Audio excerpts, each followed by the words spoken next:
So yeah, thanks to NBER for supporting this work and DOT, and thanks everyone for joining this meeting. So I'm speaking on behalf of my co-authors, Levon and Cinzia, who are in Europe right now, and so it's late in the evening for them on a Friday, so I'm doing the presentation. So what's sort of motivating this work here is that in the last couple of years, we've seen the U.S. Congress getting heavily involved in promoting plug-in vehicles. So in the infrastructure law, for example, from 2021, there were about $7.5 billion devoted to building new public charging stations around the country. The expectation being that we'd end up with a network of some 500,000 or so chargers by 2030. So that was the first part. Then just last year in the Inflation Reduction Act, we have large subsidies going to buying either new or used plug-in vehicles. Now, our focus in this work is going to be on the first legislation, the infrastructure law, and this investment in public charging stations. And really, there are sort of two main aspects of this law that's kind of motivating the question, the research that we're doing here. The first is that there is an emphasis, and some of the money, some of that $7.5 billion is devoted specifically to putting in public charging in low-income and rural communities. These have been areas where there's been very little public charging available, and at the same time, very little adoption of plug-in vehicles. And so the thought is that this would sort of help get things started in those areas. The second development is a focus in this spending on fast chargers. So what I mean is level 3 chargers or DC fast chargers. These are the high voltage charging equipment that allows you to plug in and get a plug-in vehicle, electric vehicle, to either mostly, if not entirely, charged in some 30-40 minutes. That's distinct from what are known as level 2 chargers, where it may take you a bunch of hours to get to that same level of charge as opposed to 30 minutes. So it's really a much different type of service and experience you're getting, being able to use one of these fast chargers. And so the new money is meant to really be prioritizing those fast chargers. So in this context, the broader context, of course, is that, the US is sort of hoping to reduce GHG emissions. Biden administration has a target for plug-in vehicles. Lots of companies have their own targets, and some states have their own targets. And so the question is really, how much will these charging investments help us get to those targets? And the two specific questions that we're interested in are, number one, how does the public charging in general, and specifically these level 3 chargers, how do those affect plug-in vehicle sales? And then the second question is, how strongly do low-income and rural consumers respond to these charging stations? We'll compare responses among different types of households and see sort of, whether, how responsive are these low-income as opposed to high-income and rural versus more urbanized areas. So to answer these questions, we've got a lot of data. We have data from a survey of recent car buyers. The data span years 2010 through 2020, so they're going to start from the very beginning, right at the beginning of the entry of plug-in vehicles in the US market, and then go through the first year of COVID. In this survey, this is a survey that would be, either mailed to you, or you'd get an email with a link in it asking you to participate. And in the survey, you'd be asked all sorts of questions about your buying experience. I mean, basically, the survey is aimed at, or is sort of the main consumer of the survey is our car companies who want to know about consumers buying other, their competitors' vehicles. We then get the data, with a lag of a couple of years. And so we have all sorts of information about, what the consumer bought, what they also considered, other factors that were sort of, driving those their decisions and sort of their general attitudes about various political questions and all sorts of stuff like that. Key in this study are going to be information about exactly what you purchased. So, if there's a vehicle where there's a plug-in option and a non-plug-in option, we know which one you bought. there's information about the transaction price, so the price that you say that you paid for the vehicle as opposed to the sticker price. So that's going to reflect any negotiation, any discounts you might get, and so on.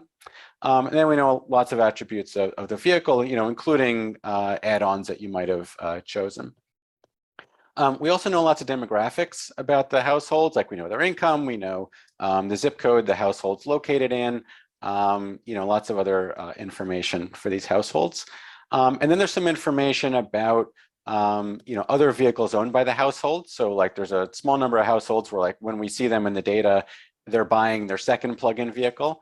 We know in general how many other vehicles they own. We know whether they're large SUVs or small sedans or whatever they might be. And we also have information about what other vehicles did you consider. So like we know what vehicle you purchased, but then there's questions about what other vehicle did you consider? So for example, if you bought a plug-in, were you comparing one plug-in with another, or were you comparing a plug-in with a gasoline? We've also got data on new registrations by state and vehicle, and then we have information on the public charging stations, and that we match to the household survey responses by zip code.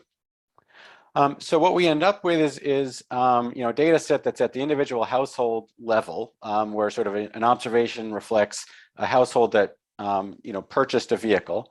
They constitute about a 1.5% sample of all new car buyers or new passenger vehicle buyers over this 11-year period. Response rates are non-random, and so we then weight the observations using that state level registration data that I mentioned on the previous slide. In the end, after all the data cleaning and matching that those of you who have worked with these data can imagine how horrendously laborious that is, we end up with our data covering about 85% of total sales. There is one issue with the data, though, that there's not as full coverage as we might have hoped among certain states and automakers, and so we actually end up with a lower share of plug-in vehicles. We have about 64% of plug-in vehicles that were purchased over this time period. So at this point, I can, we've sort of cleaned up the data. I can show you some summary statistics and explain kind of how we're going to go about the estimation. Unfortunately, it's a little premature, though, to present some results.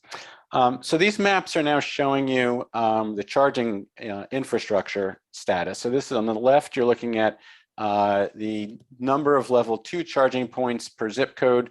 On the right, you're looking at those DC fast chargers or the level 3 chargers, again by zip code. Gray means that there's nothing there in that zip code.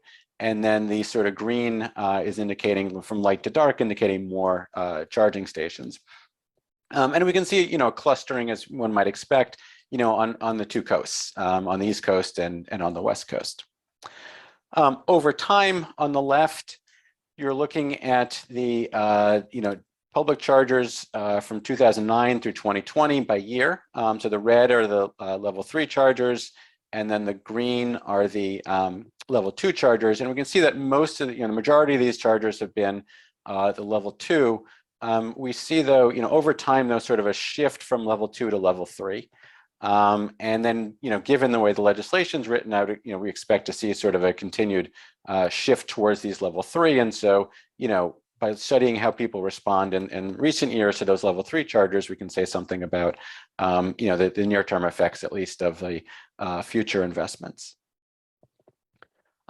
This map then is showing you sort of where people are buying plug-in vehicles and sort of, pretty strongly correlated with the charging availability, right? We see lots of purchases of plug-in vehicles along the coasts, and also in major urban centers in other parts of the country. That's where we tend to see most of the adoption. So briefly, the empirical strategy is going to be a reduced form analysis. We're just trying to explain, at the household level, whether or not they adopt a plug-in vehicle. So that's the dependent variable, is just a dummy variable for whether you bought a plug-in vehicle. We'll control for demographics of the household, other vehicle holdings, number of those vehicles, the fuel type, and so on. The key variables are going to be these N variables. Those are counts of level 2 and level 3 chargers in your zip code in the same year. And so we're interested in those coefficients beta 2 and beta 3, the effect of those charging stations on that, that adoption decision. So, given that this is sort of, work in progress very much, I thought I'd, kind of discuss some of the empirical challenges that we're sort of working through right now, and certainly we're interested in feedback or other ideas about how to deal with this, right? And there's sort of two main challenges I think that have, are affecting our work and that have also affected other work, sort of trying to understand the effect of charging stations on adoption of plugins. One is just simply that everything is trending up over time. And so, we've got to worry about the potential for a spurious correlation. And I think sort of closely related to that question is the endogeneity of the charging stations, right? There's some recent work showing that, the investments in new charging stations responds to demand. And so there's, potential for reverse causality here. That, what's on our right-hand side may actually be, be getting driven by the demand, which is on the left-hand side of that reduced form regression. And so we've got a couple of approaches to try to deal with this. One is, trying to use the funding that was provided from the Volkswagen diesel settlement agreement as a sort of source of variation in where the charging stations were going in and when. And then the other thought we've had, and we've just sort of started looking into this, is the fact that there are two different types of plugs out there. There are plugs that you can use for example, if you have a Tesla, that'll work on a certain type of plug. If you don't have a Tesla, that will not work on the Tesla plugs, at least during our data period. And so, we could, for example, if we want to examine what's the probability that you bought a non-Tesla, we could control for the number of Tesla plugs as a way of trying to sort of proxy for that reverse causality that might be going on, because those Tesla chargers might be connected to demand. So at any rate, those are sort of the two strategies we've got. We're sort of close to having some initial results. I think, certainly would look forward to sharing those more broadly and getting some feedback on that, but that's kind of where we are now.